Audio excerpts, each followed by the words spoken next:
존경하는 국민 여러분, 그리고 농민 여러분, 김진표 국회의장님과 선배 동료 의원 여러분, 동학농민혁명의 발상지자 성지인 전북 정읍구청 출신 더불어민주당 국회의원 윤준병입니다.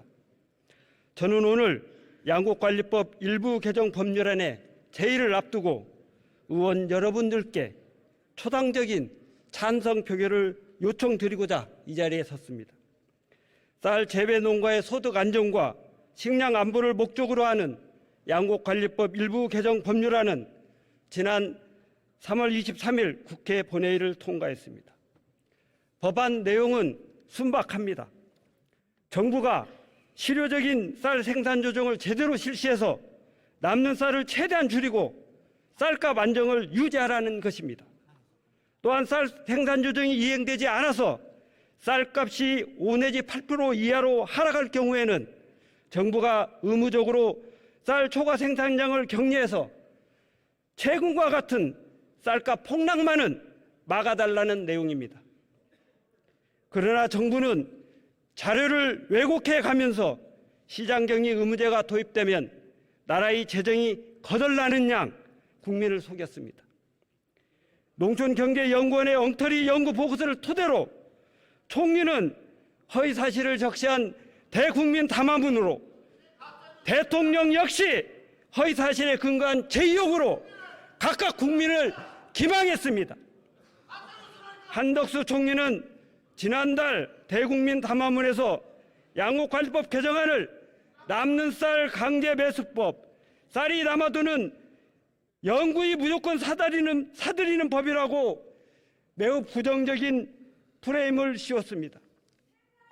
그러나 개정안은 초과 생산량이 3 내지 5% 이상이 되어 가격이 급락하거나 하락이 예상되는 경우 또는 쌀값이 5 내지 8% 이상 하락했을 경우에만 초과 생산량을 정부가 의무적으로 매입하라고 규정하고 있습니다. 말 그대로 쌀값 정상화법입니다. 주무장관인 정황근 농식부부 장관조차도 최근까지 매입 요건 규정을 제대로 숙지하지 못하고 있음이 지난 11일 농해수위 현안 질의에서 드러난 바 있습니다. 윤석열 대통령은 양곡관리법 개정안에 따른 시장 격리로 매년 1조 원 이상의 재정 부담이 생긴다는 이유로 제의를 요구했습니다. 정부가 논에 밀이나 콩, 조사류 등 타작물을 재배하도록 실효적인 전환을 유도해서 사전에 생산 조정을 하는데 연간 1,500억 정도면 충분합니다. 정부가 1,500억 정도의 예산을 논 타작물 재배에 지원하면 1조 원의 재정이 지출될 필요가 없습니다.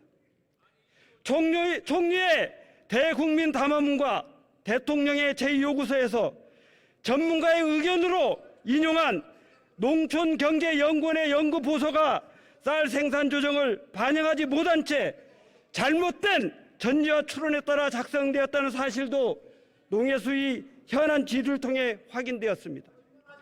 단위 생산량과 소비 감소를 과다 추정하고 쌀 생산 조정 면적과 쌀 재배 면적 감소율을 과소 추정해서 초과 생산량을 부풀렸습니다.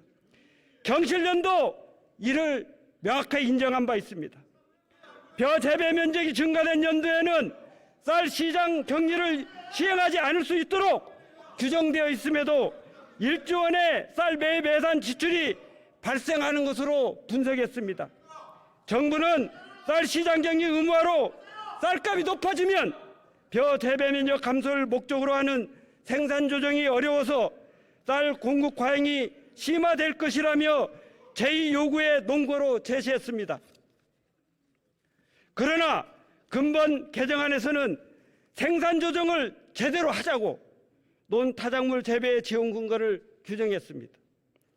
정부가 벼 재배 대신에 논에 타작물을 재배할 수 있도록 유인하는 실효적인 지원 수준을 책정하면 해결할 사안입니다.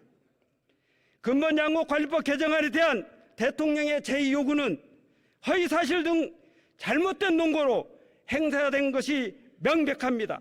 따라서 국회 본회의에서 다시 마땅합니다. 존경하는 의장님과 선배 동료 의원 여러분, 논밭에서 매일같이 힘들게 농사를 짓고 계신 우리 농민들의 순간 땀과 노력의 결과가 정당하게 인정받을 수 있도록 국회로 되돌아온 양국관리법 일부 개정 법률안에 대하여 찬성 표결해 주실 것을 간곡히 호소드립니다. 특히 우리 여당 의원님들 양심적인 찬성 투표에 동참을 부탁드립니다. 끝까지 경청해 주셔서 감사합니다.